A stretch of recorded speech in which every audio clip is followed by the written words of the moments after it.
Hello po sa inyong lahat mga ka-crypto. Ako po si Pinoy Crypto Trader at sa video na ito ay atin pong pag-uusapan ang tungkol sa balitang ito kaya dito po sa BRICS, Gold at kay Bitcoin at ang dahilan kung bakit ang taong 2024 ay isa po itong trouble or meron pong problema, malaking problema ang US dollar. Ngayon, bago po tayo magpatuloy ay nais ko lamang po munang bigyang linaw ang aking disclaimer kung saan ang nilalaman po ng video na ito ay hindi po ito isang financial advice. For education and information purposes lamang po ang layunin nito. Maliban po dito ay nais ko na rin pong magbigay babala na wala pong kahit anumang group chat ang Pinoy Crypto Trader. Ayan, sabi po dito ay for much of the last year, the United States has struggled economically. Ayan, nagkakaroon po sila ng problema sa kanilang economy, ang bansang US. Along with the globe, the country has fought off inflation, sought to ease the fragility of its financial state. However, that may become even harder as BRICS, gold, and Bitcoin could be set to wreak havoc on the US dollar in the upcoming year. Ayan, yung malaking problema po kasi nila ay yung kanilang inflation. Ayan, at talagang naghahanap sila ng iba't ibang paraan para malabanan yung inflation na ito. At ayan, yung paglabas po ng BRICS, yan, gold at maging si Bitcoin ay mukhang isa pa ito sa magiging dagdag na problema dito sa US dollar sa paparating na sunod na taong ito.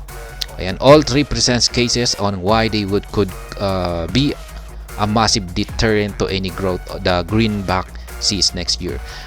Moreover, they all foreshadow the confirmation that the dollar could be in store for a stark decline. So let's explore those three factors and just why they could mean to the currency as it enters the new year. Kaya ayan, ito po yung tatlo na mga posibleng dahilan para magkaroon ng matinding decline or pagbagsak ang US dollar na fiat currency.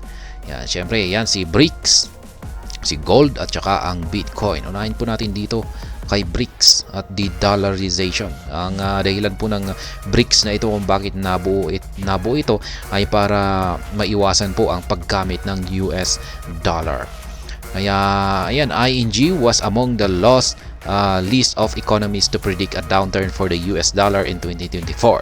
Specifically, they noted that the decline was to be expected barring huge unexpected risk premia emerging in the currency space throughout the year. However, a massive part of that decline is due to the BRICS Economic Alliance. Kaya ayan, yung alliance po na ito, yung bumubuo dito sa BRICS.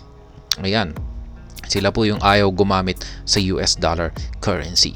Kaya the BRICS bloc has not been shy about its approach to the US dollar.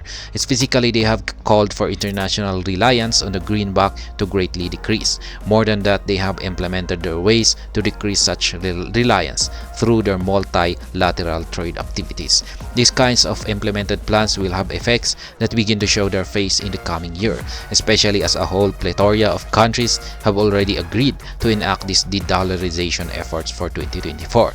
Subsequently, BRICS is a key part of the decline but is set to work with gold and Bitcoin to create porous year for the US dollar. Kaya ayan, gaya ng sinabi ko kanina ay yung BRICS na ito ay binuo po ito para huwag gamitin ang US dollar o iwasan po ng mga bansa nakasapi rito sa BRICS Alliance na iwasan ang paggamit ng US dollar. At dahil po rito ay magdudulot po yan ng decline sa US dollar na currency.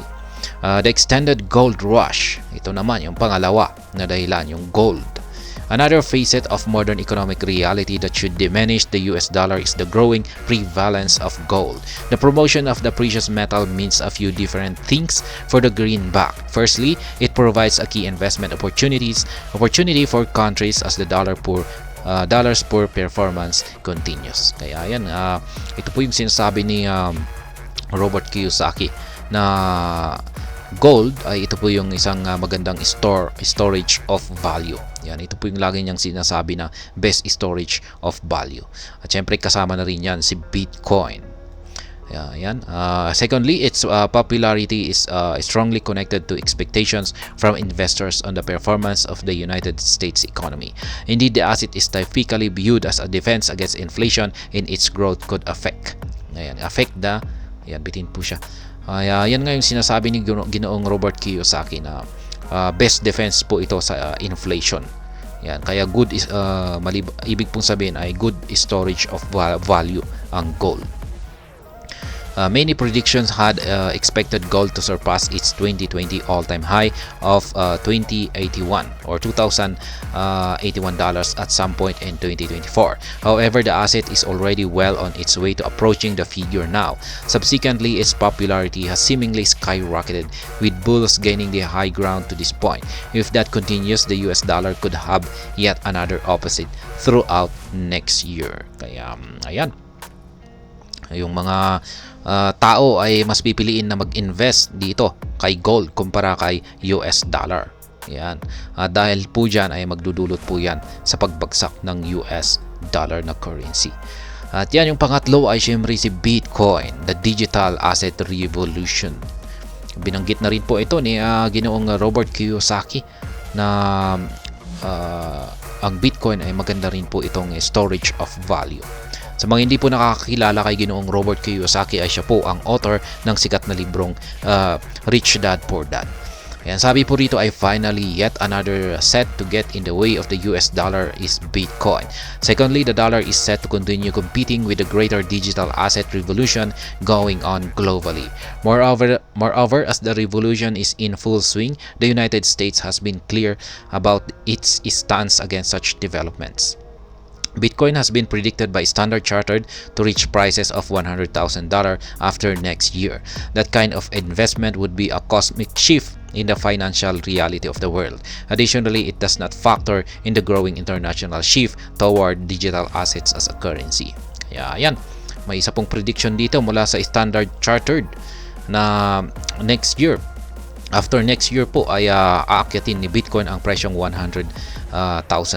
Kaya yan, ang taas po niyan. Kaya yung mga early investors po or nag-invest ngayon sa mababang presyo ni Bitcoin, ay yan, malaki po ang kanilang kikitain kung sakaling nagkatotoo yung prediction dito ng Standard Chartered. Ayan, China had massive success with digital yuan. Countries across the globe have followed their lead and worked to develop their digital currency. The more prominent those become, the more than those nations seeks to move away from US dollar. 2014 should have plenty of opportunities for that to take place. Kaya yan, naging successful daw po yung digital yuan ng China. At nakita raw po ito ng iba't ibang mga bansa at ginagaya po nila. Kaya yan, kung magtutuloy-tuloy po ito ay talagang ayan, bagsak na. Or ito na siguro ang katapusan ng US dollar or sobrang manghihina na talaga ang US dollar. Kaya yan yung mga tatlo na posibleng magpatuloy na magpapahina sa presyo ng US dollar currency. Ang BRICS, yan, ang gold at ang Bitcoin.